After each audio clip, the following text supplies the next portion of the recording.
You are in. Where's that with me, Bram, with per usual, my boy and producer Marcus, What's up, Dub Nation? and our master of all things sound, Maxime. How's it going?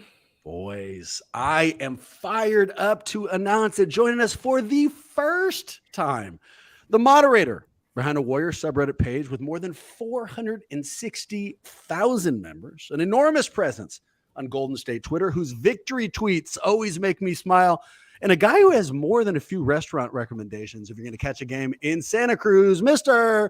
Eric Jett. What's going on, Eric? Hey, thanks for having me. Warriors Huddle team. It's a pleasure to be here today. Excited to talk basketball, some hoops with you guys. Just so you know, you've immediately classed up the joint. I've already given you credit off here. Let's do it on. Your recording setup is way nicer than mine, man. Hey. If people were looking at this with like no voice on at all, they'd think you were the host and I was just some asshole who brought too large of a microphone to the party. So nicely played right from the jump here. We're using the same mic, though.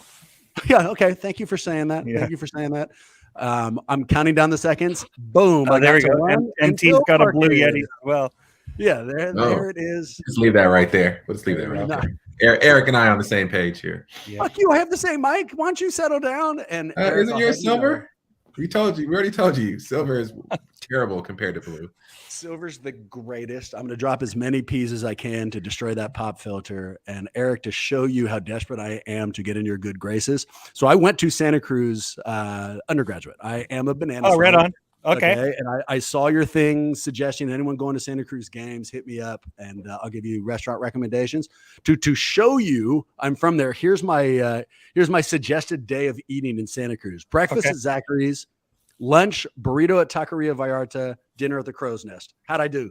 Vallarta 1 or 2? Are you going the west side or the one on east? For a follow-up question, Eric. 41st. One? Is there a right answer to that? This is not how it's going. What was supposed to happen is you're supposed to go, oh, incredible lineup. I'm not No, ready it is, man. Zachary's, you get yourself a nice Monte Cristo sandwich there, and you cruise Vallarta. I grew up in La Selva Beach, and so I used to go surf Manresa and then or head up to the Hook on 41st, and I'd always hit Taqueria Vallarta. This is always the best because you order your food and you hit the salsa bar and your burrito is waiting for you before you even sit down. They're so quick, man. You know, I do have to ask you though, Taqueria Vallarta 1 or 2? It's 2 on 41st for me, man, every time. Yeah. Yeah. I knew it. So I got a bunch of Warrior stuff I want to talk to you about, but I'll come clean with you first, man. I got stuff about you. Normally, I try to stalk our guests before they come on so I can include it in the intros and kind of ingratiate ourselves. But you are like a hidden celebrity, dude. I've been reading your words forever. I didn't know your fucking name until 5 minutes ago. Yeah. So let's jump in. Where are you from? Yeah. So we got a combo actually on our account there. It's me and my guy Kevin. The two of us have been co-tweeting out of the GSW Reddit Twitter handle. Our Reddit group is moderated by a team of volunteers. There's like 6 of us that are I'd say like 4 or 5 of us that are actively filtering out content online, essentially just trying to keep the conversation on track and related to Warriors. Our goal is not to censor anyone, but rather to just make sure that we're not like, it's not the place to discuss how bad the Lakers are. It may be relevant at times, like when we're beating them or, just trying to keep the conversation moving in the right direction, filtering out like hate speech and things like that. So it's more of a hands-off approach there. And then with the Twitter handle, initially, we felt like we should have some representation for the Reddit brand that we have on Twitter. And Kevin is the one that kind of fired it up. He gained access to the account. One of the older moderators that's no longer modding with us had created the account. So he started tweeting out a lot of the CBA information and contract information. That's really his wheelhouse. So Kevin is like the genius behind all the CBA content. And then I hopped in too, and then we started saying, hey, CBA stuff is good. The overseas stuff is good. It's kind of become our niche, but it's probably not really a great representation of what's actually on the subreddit. So last year we started tweeting across kind of like the best highlights that come through the subreddit. So like the spiciest memes, the funniest takes, the video clips. That led us to starting to create some of our own content as well. And we had pretty explosive growth on Twitter last year. So we're volunteers. We're fans. We're big time Warriors fans. We don't make any money doing what we do at all. It's just because we love hoops and we love Warriors. We love connecting with people that feel similarly. Marcus, how many of your comments on Reddit have already been blocked by Eric? Do you know? Have you been keeping track of that, or? I lost count. Yeah, that's funny, man. More than 50. And should I just be directing these questions to you, MT, since you are in fact his mic brother, or Yes. just go? Yeah, okay, yeah, fair enough. Give us a sense of your sports hierarchy, Eric. So are the Warriors by far your number one team? If you're going to sit down and watch sports, is it? Yeah, for sure. If I'm my hierarchy, I'm watching the Santa Cruz Warriors first, and then I might watch Golden State if Santa Cruz isn't on. No, I'm a big basketball fan, man. It's been like that my whole life. I grew up going to Oracle with my old man. He took me to games. He's, I'm 6'4". My dad's even taller than me. So I remember him catching T-shirts, dropping from blimps, grabbing hats out of the sky. It's just made my whole childhood, man. I've got such great memories of going to the game. It's always been basketball for me. I played basketball in high school. I liked baseball, or I guess I like baseball. I was a big Giants head, like when they were bad, coming into being good through the World Series runs, and kind of as my life has gotten busier and I've had a little bit less time to watch sports as a whole, I pretty much reserve it for watching Golden State. I'll have I don't know. I've been to at least 100 Warriors games over my life. I was going when they were terrible. We used to get in for $5, For sure. And despite being there 100 times, I've never gotten a T-shirt, never once. Not from the T-shirt gun, not from that old school T-shirt shot or slingshot thing they had. Yeah. And so I am jealous of you, and I can only imagine how upset I would have been if I sat down and got all fired up for a T-shirt and was sitting next to your 6'4" father. Yeah. I mean, like, there's no way to be immediately boxed out. For sure. Last personal question. Who is it? It'll be a two-parter so I can fit them both in. Your favorite Warrior of all time, and then your most hated opponent of all time. You can just go off the cuff here. And to give you time to think, I'll go. I was going to say Vonteego Cummings just to get your attention and like really underline I've been there forever, but that's ridiculous, right? So it's Steph. It has to be favorite. And then least favorite, I'm so caught up in recency bias. I can't never take myself out of that. So the only way, for example, I still hate Bones Highland from like 4 days ago. So right now, I think the person I'd like the Warriors to beat or embarrass in a playoff series the most right now is Ja Morant. So that's how I'd go. Yeah, I can see that for you. That's a good pick, man.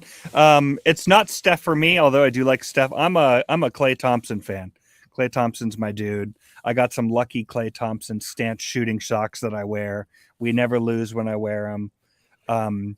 The reason I like Klay the most is because he gives the team something that I don't feel like anyone else in the NBA gives any team, which is that Klay can dominate offensively while not needing the ball. Sure. I mean, it's changed a little bit. Like his shot efficiency is not quite as good, but we look back to like the 11 dribble game or the 61 points when he had the ball in his hands for like less than 2 minutes. I don't remember the exact statistic, but I feel like he can quietly go in and drop 30 points a game and not impact any other stars getting their 30 as well.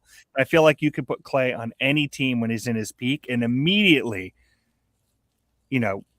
conversely, we look over at, I feel bad even talking about Westbrook right now because I'm not trying to hop in because the guy is just fucking miserable right now. But conversely, like he's a guy, or Harden is a guy that they just need the ball, and if they can't get it, their team is bad, and like Klay just doesn't draw away from the other people on the court. He just silently stacks an extra 20 points onto your team. It's like a cheat code. Yeah, so Klay's my guy, man. Klay Thompson's my favorite player. If I had to pick who, I don't know. It's not even that it's someone that I dislike. I just think that Anthony Davis is so overhyped, man. I don't think he's a superstar. I think he's like maybe the best role player in the league, but I don't know. That's just my take. I don't think he can carry. If you had said that 3 years ago, you'd get a lot of pushback. It's hard to catch a lot of pushback now because he's done very little since the bubble. MT, how do you answer that? Most hated player. What comes to mind? I'm gonna go favorite Warrior first, just because it's not Steph for me either. It's Tim Hardaway, and more so because he was the player that I was watching when I first loved the Warriors. And, to make sure that we're not, bandwagon fans, and we've been fans for a long time, post-run TMC when we were terrible. We were still fans, but Tim Hardaway was just my favorite player. He got me to like basketball. I played basketball because I wanted to be like him. I wore the number 10. I tried to do a UTEP two-step killer crossover to be like him. So he's my favorite Warrior because he got me to love the game of basketball to the point I do, and the Warriors. Most hated is still Chris Paul for me. Those years where we were battling back and forth with the Rockets, and that rivalry was what it was.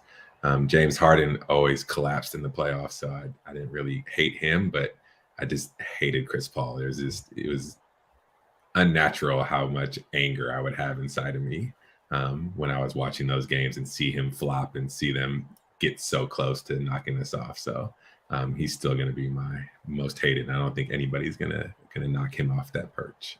I'll give you something I hate, how you stiff-armed my question to start this. I mean, we didn't ask your favorite player. I know it was fucking Tim Hardaway. I wanted to get right to the person that you hated.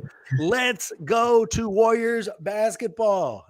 Let's jump into our glass half full. Eric, this is where we look back at recent hoop. You can look at the last game. You can look further than that. Up to you, however far you want to go. Give me something you either like or don't like having gone back through that basketball. Anybody want to go first? Yeah, I'll hop in, man. I like James Wiseman's efficiency. I like that we spent so much time talking about him having bad hands or not being ready. And I feel like just in limited minutes, and obviously it's so early in the season, we've seen him catch a lot of passes that I think we would have expected him to drop before. And he's shooting like really good from the floor. I think he's like high 60s%, or almost 70% or something like that. He's finishing. And it's just so exciting seeing him seemingly not be limited and feeling confident. And it seems like he's processing the game better. I just think we're seeing all the things you would hope to see from someone that's just kind of breaking his way back in. I love seeing him. And every time he touches the ball, it feels like I've put money into a slot machine. That's only true for like fun new players who you kind of want to see what's going to go down with, And now that he's happy, and now that his foundation is laid, it's not always a success, but every time the ball goes to him, I'm kind of excited. I want to see what's going to come up, and it hasn't been that disappointing. It's been pretty exciting so far. I definitely feel like I'm driving the James Wiseman hype train, and I have been there for a few years. Like when the first year he came in and we had all those injuries and we were just bad, I still felt like every single game, I mean, we were likely going to lose, but I remember feeling like, no, I get to watch this unicorn play basketball today. Right. And then when he went down with his knee, I was just fucking gutted, man. I'm like, I have to watch the rest of this damn season. And it's going to be terrible. Like, it was devastating. He didn't come back for an entire fucking year. It's like, what is happening? But he's back now, and things are looking up. Maxime, we haven't heard much from you. Give me something you liked or didn't. Well, to piggyback off of that, Howard Beck's profile of James Wiseman, I thought was fantastic, especially because now that you're seeing the joy that he plays with and comparing that to the slump shoulders that he had when he was on the court for us in his rookie season, reading that and getting the context that he was working so hard, meditating every morning and praying and working, checking in with his mom to make sure he was okay. He's the type of person, I think mentally, that has the ability to make it through a whole lost season as a number 2 pick and then come back and not completely combust, but instead be somebody that actually can add value right away. And so it's, for me, I guess, just to sort of underscore Eric's point, the thing that feels particularly good seeing Wiseman succeed on the court is having that context, knowing how hard he worked, right? Knowing the mental work that he put in, and then seeing that pay off in addition to the physical work. I think it bodes well for the other folks that are trying, that are working hard in their own lives, trying to make things happen. Because I think what is so magical about watching Steph play is everybody feels like they could be Steph, right? He's the short guy on the court. And so it's, he's not the Kevin Durant that's like, that's a freakish athlete. I don't know how I could ever be like that. You think maybe if I work hard enough, I can make it happen. Wiseman is an amazing athlete. I'm not 7 foot, right? I'm never going to be James Wiseman, but the mental side of it, it's like, oh, in my own day-to-day life, if Wiseman can get through that, then maybe I can get through whatever I'm going through too. And that just feels really good. I just want to make sure you are not a 7 foot ultra athletic young man. That's not It's a big news flash. That's why we're going live. I've been meaning to get this off my chest. I am. Okay, in I fact, just not wasn't 7 sure. foot. I wasn't. I just wanted to make sure I heard you right. Only Thank you for 6'10". giving me the space. Yeah, 6'11" and 3/4. I don't think anyone will mistake you for that, but I will say when I logged in, I was like, "Am I on the wrong show, man? They got me on with Nick Wright." Like, Oh no! I don't know if you've seen this cat, but I have. Shut it down, dude. We've had the best take we're going to have today. There's no need to continue. We can go ahead and just close it up. This is my bad, man. My bad. No, I got in a fight with a bunch of Toronto fans on a plane down to a bachelor party a couple months ago because they all said I was Nick Wright, and That's hilarious. It was heated. There's a like this, your bro. takes. Your takes are much better. I mean, Nick Wright with good takes. That's not a bad spot to be. Nobody said he had good takes. Let's just keep. Whoa! 2 people did, Bram.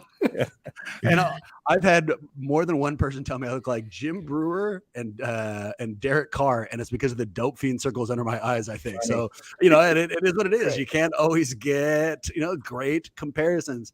I'll give you something I like and don't. I'll start with what I don't. It's an easy one. The benches play last night. They go out of their way to blow an 18-point lead. They make a game in which the Warriors scored, 50 points in the second quarter, actually close to close out. So it's frustrating. We got a question coming up that we'll deal with it, so I won't go too deep into it. And then I'll go with the most obvious like you can have. Boys, I like having Steph Curry the fuck back in my life. And the idea that his magic still seems incredibly new and special to me is so amazing. I haven't seen a lot of magic shows in my life, but I imagine if you see David Blaine do his shit, 5 times, the tricks get old. I don't care how many times I watch Steph with a quick trigger 3 or how many times he does any of his mastery on the floor. It still feels new and incredible. And to have that excitement back in my life, I'm on board for. So what do I like? Steph Curry being right here. Yeah, I'm going to go. Actually, what you don't like is what I do like. I like that we are putting these youngsters through these tough times early in the season. It's much better that we do it now than later when the games start to really matter. So I'd rather them take their lumps and learn these hard lessons and learn how to play and keep a lead now. So I like that they're going through it and they're learning the hard way. They're not the vets that we've usually been accustomed to relying on to hold those leads.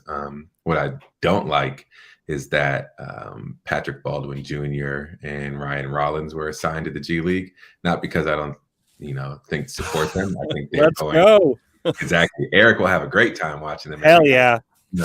But I was looking forward to seeing a lineup where we are blowing a team out and on the floor is Jordan Poole, Moses Moody, Kuminga, PBJ, and Wiseman, just to kind of get a glimpse of the future, to see what that all team under 23 years old looks like, because for a long time they do the look forward of what team has the best young core. And I think I would have liked to see us put our stamp that we need to be in the top of that conversation. I think you're going to see that. I do. This happened last year as well. So based with the designation of these players being on the 15-man in Golden State, anytime they want to even get a practice in Santa Cruz, they technically have to announce the designation down to the G League affiliate. So you're going to see this assignment bounce back and forth on like every 12-hour basis, so that they're going to be down there hustling for it. Today, for example, they had to release that info where the two-way players, like last year, you never knew, is Quindary going to be on the bench in San Francisco or is he going to be in Santa Cruz? And you couldn't tell because they don't have to make that announcement. So I think we are going to see them down in Santa Cruz for a game and then back up in San Francisco the next day when there happens to be a Golden State game. So good. I think you're going to get those minutes, MT. And it underlines the benefit of having them right in our backyard. Marcus, let me give you a follow-up. So I know this is going to, I should have said this in the beginning. This episode also features Bonta Hill. Bonta and I discussed some of these things. And one of the things we talked about was kind of triggered by what you just said, MT. Let me give it to you now. So what we said was that, look, Kerr has a bunch of influences. He's got Popovich influences. He's got Phil Jackson influences. And at the end of last night, he had a chance to follow one of them, right? Popovich goes for the win. He can develop players, but he goes for the fucking win. Jackson liked to watch people learn through their mistakes, And so last night, Kerr could have let those young guys kind of sink or swim, learn from your mistakes. Can you pull it out? And instead he went Popovich. Nope, fuck it. Bring the starters back in. Let's get the win. So for you, you were saying, you liked that they got to develop. Would you have preferred had Kerr just left them in and, maybe you take the loss, but you get the development, or do you like the move that he made? I like the move that he made. At the end of the day, you still have to win, and it's going to be a competitive Western Conference, and we need all the wins for the best seed possible. So I think he did the right job in leaving them in for as long as he did, and he had his moments where he called timeout because there was blown defensive assignments, and he laid into them. But I think you got to go pop, and you got to put the starters back in and make sure that we don't let a game that has to be a win slip away. Eric, follow up for what you were saying, because it's gold. So, you hear light years thrown around for this team, and it's tongue in cheek kind of, because Lacob said it in a fairly douchey interview, but in some instances they're on the fucking money, man. And Santa Cruz is one of them. The idea that the Warriors can send people down to their G League affiliate, 90-minute, drive, they practice there and then come up and immediately reimmerse themselves back into the big club is an advantage. But it's an advantage more about, because you've been watching the shit out of this Santa Cruz team. Yeah. So explain it for us, man. Like, what have you seen? How does the Santa Cruz club help the big club, in your opinion? It's huge, man. I think Santa Cruz, it being in close proximity and them securing both purchasing of that team and then finding like the lease on the land there, Kaiser Permanente Arena, which is built up. There's so much flow back and forth. So David Fatoki, the GM in Santa Cruz, has an office up in Chase.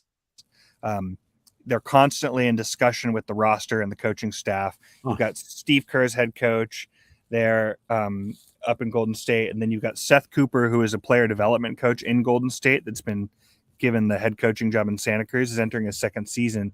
Then Steve's son, Nick, is assistant coach in Santa Cruz as well. So there's so much synergy there. I know that they're always talking about two-way players, developing players back and forth. You got guys driving up back and forth. You've got player development coaches that are traveling with the young guys, helping them find their way. In Santa Cruz, they're running the exact same sets and plays that they are up in Golden State. When you see, obviously, everyone wants to win. You got like all these G League guys that are trying to make a name for themselves. But it's understood, like when Jonathan Kuminga comes into town, although he may have not taken every G League assignment as seriously as everyone would have liked, like the top brass included, he comes down and like, hey, what's our game plan for today? It's to get Kuminga 36 minutes plus. Like that's our plan. Like he's got to run. Like we want to see what he can do. So seeing them come in, and then it's kind of funny, like towards the end of the year, you'd see some adjustments. We're like, oh no, we're also going to try and scrape out some wins and see if we can make some money or whatever. But 2 years in a row, G League Franchise of the Year in Santa Cruz. So it's, it's good basketball, man. It's a lot of fun. You're seeing assistant coach Anthony Vereen in Santa Cruz got promoted up to be a player development coach in San Francisco this year. So you're seeing a lot of these guys and girls that are taking jobs in Santa Cruz and really putting in the hard work. The whole infrastructure of the Warriors organization is growing players and staffers from the bottom up in every sphere. Yep. They're really dialing in their whole program, and it's really pretty incredible to see. I feel really lucky. I live close to there and I've been able to reach out and have some media access there as well. I'm credentialed nice. Media member. Careful. I feel that's worth mentioning. That's worth mentioning. I am a credentialed media member. Yeah, very hot button issue. We do not have credentials. I hope you're okay with listening to our opinion. I won't jump down that rabbit hole. Instead, I will say that I've been to a game in Santa Cruz, had the time of my life, and really wish that I was younger, that my time in Santa Cruz as a college student had lined up with when they had that team there, man. It just would have been incredible. And even now, I wish I lived closer. I'd get season tickets. Let's do, as the season goes on, let me put you on with the PR representative, because when I was talking to her this year about coming in with credentialing, she said they really want to make a push to get some more coverage. Maybe we can pick a game or two and let's record a podcast afterward. Let's go. If you guys are down to travel, hop on 17. We'll have some tacos at Perico's on River, and then we'll cruise on down to the stadium and watch the game. Only Vallarta one for me, but you had me everywhere else. I cannot wait. Boys, let's jump into our golden questions. Eric, this is basically our mailbag. Occasionally gets personal, always deals with the Warriors. I did a couple of these with Bonta as well, but I really want your take. And here's our first quote. Heading into the season, everyone was praising Golden State for being deep. Now after a Dookie Muffin performance by the bench against Sacto. Warriors Chicken Little Twitter is saying the sky is falling and the team has no depth. Please, what is the truth? Is this team deep or do they have a bench problem? Before I throw it to you, Eric, first credit to where it's due. Never heard the phrase Dookie Muffin. Good for you. Also, Warriors Chicken Little Twitter, another solid take. We do tend to fucking panic. But with that in mind, what do you think, Eric? Because we talked on the show, we talked about they've got depth now and talent at every position. Mm-hmm. And then I know the plus minus has been less than kind to anybody but the starters. So what do you think? I think it's a bipolar take when you look at how like Warriors Twitter reaction was to the roster last season. I mean, you had JTA that found his way to the end of the bench, Damian Lee, who got eviscerated on the TL. I mean, Otto Bielitsa was seemingly unplayable in the eyes of Warriors Twitter. So, like, are we really that dissimilar? Like, you're looking at a championship roster, right? Like, this is a team that just like won the big dance. So it's like, what have we really changed? We're clamoring for more minutes from Moses Moody. We're going to get that now. The roadway's been cleared. GP2 is the glaring omission in the lineup, like the one piece, or maybe Otto that you'd really look at like, man, like that would have been nice to retain. Yeah. But we're getting Wiseman back. Moody's stepping up. We'll see if Kuminga can find himself some more time. Guy's so athletic, and no, I think we are deep. And this is funny because like after the Lakers game too, the timeline was saying like, are we going to see the Warriors go NHL style and just sub in 5 new players? We've got 3 lineups that are winning, so it's like, I mean, we've had a little slow start. Just hopping back, MT, you made a comment earlier about just how. No, never mind. Let's move forward. I lost my train of thought. I thought it was a terrible comment too. Don't you worry about MTs. MT, deep or not? I think we're deep. I agree with Eric. I think it's just it's just the Twitter being Twitter. This time last year, 3 games in, we probably were still like, I can't believe we didn't keep Avery Bradley. What a terrible mistake. It wasn't until he dunked on Kelly Oubre that everybody was like, see, I told you we should have kept GP2. So everybody except Maxime, credits due, he called that out. So erase that part. Early on in the season, they need time to gel. The players who are veterans, Jamichael and Dante DiVincenzo, never played in the system before. They're learning it. They're figuring it out. All the young guys are having the pressure of having additional minutes and the minutes actually counting, not being more so garbage time. So it's going to take more than 3 games to figure it out. I think we're still a very, very, very deep team, probably, top 5. I think, Clippers and Celtics probably have a strong argument for being as deep, if not deeper, given the experience on their rosters. I picked up my line of thought. MT, you were making a comment about like the adversity of crunch time. Last year, we had a situation where we won all these games on the front end. And I remember like we were winning by so much. It came up like, hey, are we going to have the experience to close out games when they're close? Because we were just running away with wins. And I remember that was a big talking point that came up. Like, we're not practiced in situations when we need to win the last 2 minutes. We're just not. So, last night didn't feel great that we had to win the game twice. And there was a world in which we lost that game. Like they just weren't making it happen. It's like, it's those little moments where you learn how to execute that I think are ultimately beneficial, but you hate to see it, Yeah, no, I mean, of course that's right. I answered this with Bonta. So at the risk of boring you guys with a take twice, the names you guys mentioned, the people who left is why we're having trouble in the second unit, but it's not long-term. You don't lose people like Bielitsa, Otto, and GP2, and then add new guys, Jamichael, DiVincenzo, Wiseman in some ways, and then immediately hit the ground running. Of course, there's going to be some fucking transition, and that's what we're seeing. That it takes them a while to gel. Basketball is like music. Just because you have talent doesn't mean you can do it together. You got to do it a while together, and that, the second unit hasn't had chance to gel yet. But Maxime, why don't you finish this out on this point? What do you think, man? Deep? Yeah, yes, but I think we got to look at both sides a little bit. First of all, I don't think anybody's going to learn anything by closing out against the Kings. That's it's not a great learning experience. It's just was not a great game. But point aside, because I do see your point, Eric. I think I'm sort of being facetious. There's always value to those sorts of things. People were nervous that Steph was going to be cold. That's more likely to get injured, right? These are not situations that you want to see. But I think for me, the buck starts and stops with Jordan Poole. And there's reasons for concern and there's reasons not for concern. You saw a lot of apathy with his play on the court during that game. And if I'm any of the other players on that squad, I'm thinking, wait a minute, this dude gets the bag. And then, now he's playing with that. Like, what's the point in me working hard, right? I'm going to get my money, and then I'm going to be able to just sort of relax. That's concerning for me. And so I think it's very interesting to me to watch the arc of this dude mentally, because he comes out in the first game, looks fantastic. We've got the fallout from the Draymond situation. He got his money. Of course, he's super hyped, but now we're sort of in this lull. And I think we have reason to believe that he's the type of person who's also mentally tough, who can say, oh, okay, I'm going to push through it. I'm going to continue to work hard because that's how I always have been. But I'm a little bit concerned by this apathy coming in time with this big contract. Over under 18 points, Jordan Poole's next game. What do you take, Maxime? I'll take the over. I mean, I got to be optimistic and take the over, right? Like, I'm just saying that I think he's the type of person that has the mental toughness to push forward and come out of this, so he better take the over. Yeah, I hope so too. Before I give us our next question, let me say something I should have right from the jump. Prop up our YouTube channel. We are on YouTube, boys and girls. We are finally out there. If you want to see our made for radio faces, no longer costs $1. You can just hop up on YouTube and search Warriors Huddle.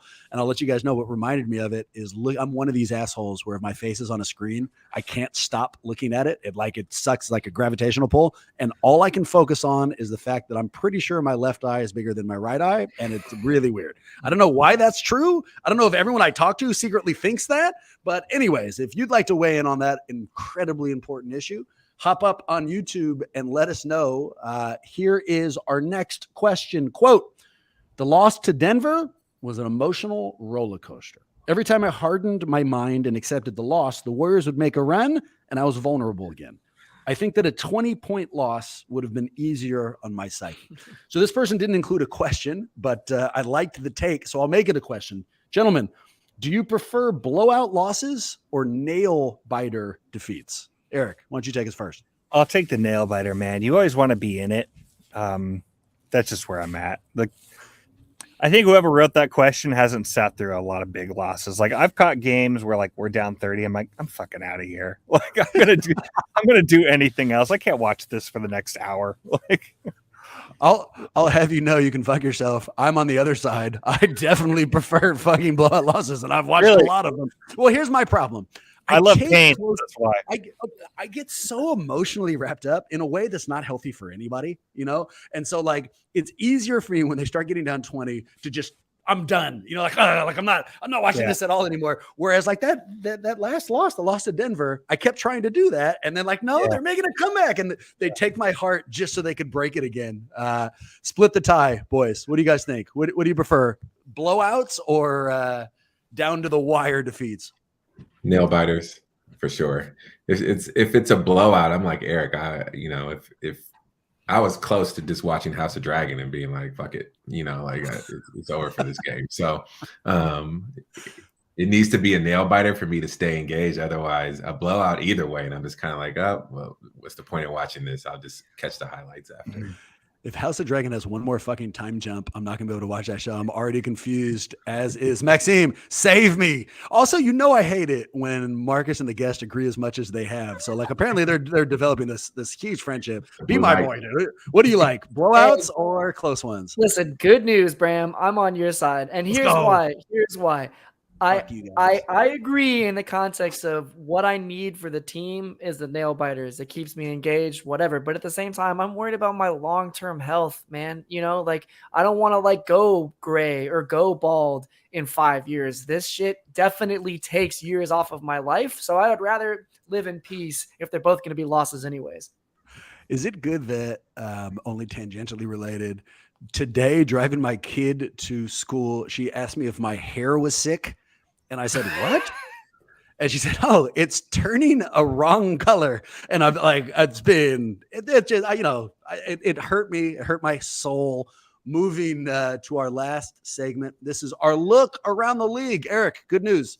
I'll get to stop talking here. So for the look around the league, Marcus has done us a favor. He has glanced around the NBA landscape and he's pulled 3 stories that might be worth our attention. He's going to give us all 3 stories, and then we will vote on which story we want to discuss. To make that vote mean something, MT, why don't you stay out of the vote here so that we've got 3 people and we can break any ties. What are our stories? Sounds good. First one up, apparently Victor Wembanyama is a pretty good player. So good, in fact, that Adam Silver had to say they're putting teams on the NBA on notice. They're going to be paying particular attention to the issue of tanking this year. So we can talk about how good Victor is and the fact that tanking is literally going to be in the crosshairs, whatever that means, if it's enforceable. Story number 2, the Lakers are 0-3, and there's been talks that they should blow it up. Do you agree? Would the Lakers in any real scenario trade LeBron, AD, Westbrook? Would they blow up the whole thing and start all over from scratch? And story number 3, what's a bigger surprise? The fact that the Utah Jazz are 3-0 or that the Philadelphia 76ers are 0-3? I like all 3 of these stories. Great job, MT. I saw the don't tank story and I saw something attached to it, relegation, that they were literally considering the idea of stealing something from the English soccer leagues and introducing the idea of relegation. So that one has my eye. That's where my vote goes, as we talked about Victor and the tanking scenario. Well, that's very surprising because I feel like I'm surprised that you were even able to say the word soccer without going into convulsions. Look at you. Are we about to have a conversation that includes soccer as a concept? It was relegation I was worried about. I really wasn't sure. Like, I thought that was the word, but I'm not positive. And it came out that you guys all nodded. I was really happy because I really was on Ted Lasso, right? Yeah, that's the only reason I do it. That is 100% right. Football is life. What's your vote, Maxime? I'm also pretty compelled by the relegation issue, but I'm curious to hear what Eric has to say. I want to talk some shit about the Lakers. I'm good either way, man. No, I'm good with either one. We can talk about Victor. Yeah, well, let's talk about Victor and have it be how the Lakers shouldn't tank. I would trade LeBron though. The idea of after LeBron has gone from organization to organization to organization, saying, you want me, you know that I get to make these decisions, sit back and I'll build this team. If this one ends with the Lakers being like, go fuck yourself, you're out of here, that there's a real entertainment value to that. So you got me there, Eric, for sure. But I also, as a follow-up, relegation, that's bullshit. So for people who may not know, in the English soccer leagues, there is a punishment for being shitty. Not only do you have less losses or less wins, not only do you have less fans, but they literally kick your ass out of the league. You go to a lower league with shittier teams, and you've got to fight your way back into the major leagues. I think that there are 4 different segments, and I know that only because I've been watching Wexler on Hulu with Ryan Reynolds and whoever the hell the other guy is who bought that team. But can they do, this is all just bullshit, right? Like that when he says that, when Adam Silver threatens, if you are going to tank, we might relegate you and bring up a G League team. That's not real. Yeah. I mean, there's no way they can actually do that. Like, and send them to the G League. I don't know. I mean, the soccer is the beautiful game, and I know about it. So 3 teams are relegated from the Premier League, and then they go down to the Championship League, which is the league below it, which is the equivalent of going from the NBA to the G League. So the question is, would you take the 3 NBA teams with the worst records, regardless of conference, and send them to the G League and make them play a full season in the G League, and then lift up the top 3 teams from the G League, whoever won? If it was, Ignite and the Santa Cruz Warriors obviously would be in the top 3, and one other team. So the concept is interesting, but I don't know how you make it work, given that a bunch of the teams are actually just B teams of a current NBA franchise. Like, how could you have the Golden State Warriors and the Santa Cruz Warriors in the same league? There's no way they could do it. And Eric, here's my first follow-up to you. Am I wrong, or did Marcus just first say, I know a lot about soccer, and then very clearly read something from a screen to tell us about those 3 teams?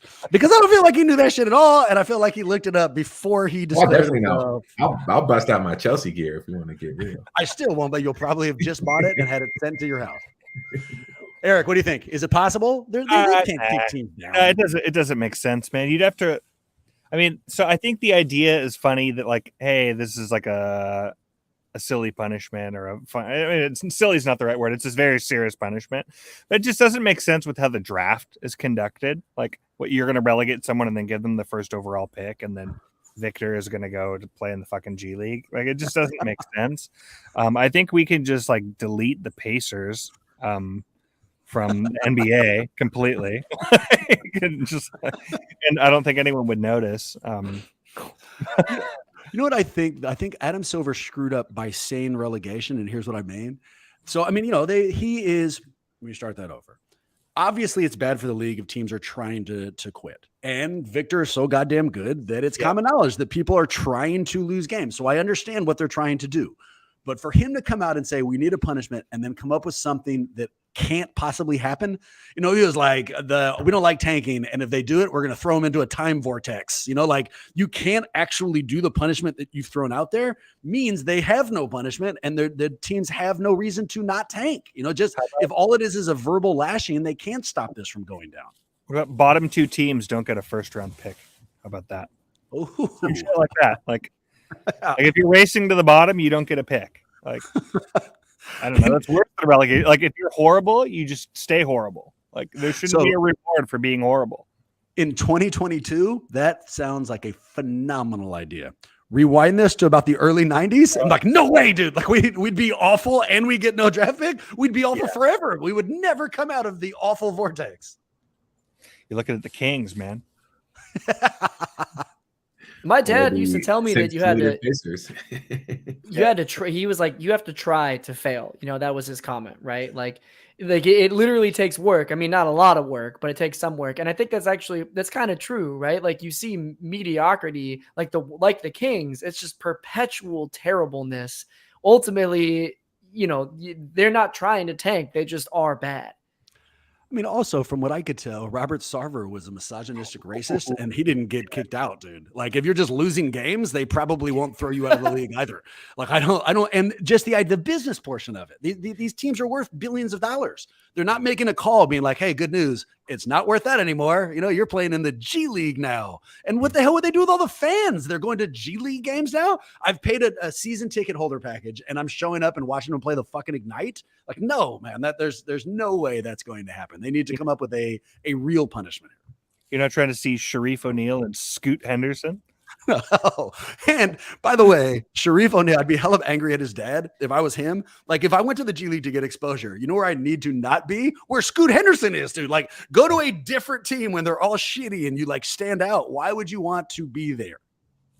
I remember seeing a video of Victor playing against Rudy Gobert like a year ago, 2 years ago. Have you seen this YouTube clip? Yeah. He looks like such a scrawny kid. I didn't know anything about him at the time. I didn't know how old he was, other than it said 16-year-old plays, whatever, countryman of Rudy Gobert. And I remember looking at it thinking, like, if this kid puts on weight, he could be a fucking problem. And now here we are.